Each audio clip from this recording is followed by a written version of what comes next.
पाकिस्तान का आईसीसी टी20 world cup 2026 में दूसरा मुकाबला यूएसए के साथ कब कहाँ और कितनी बजे शुरू होगा।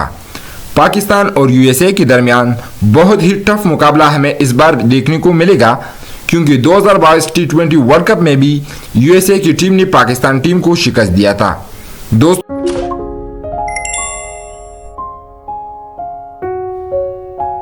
टी20 वर्ल्ड कप में पाकिस्तान और यूएसए के दरमियान मैच 10 फरवरी को खेला जाएगा और ये मैच कोलंबो क्रिकेट ग्राउंड सरेल। तो ये मैच पाकिस्तानी टाइम के मुताबिक शाम 6:30 बजे शुरू होगा।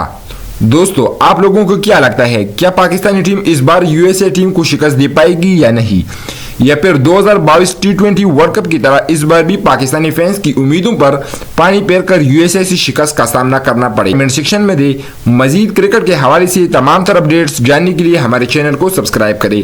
मिलते हैं अगली वीडियो में, तब तक के लिए इजाजत दीजिए।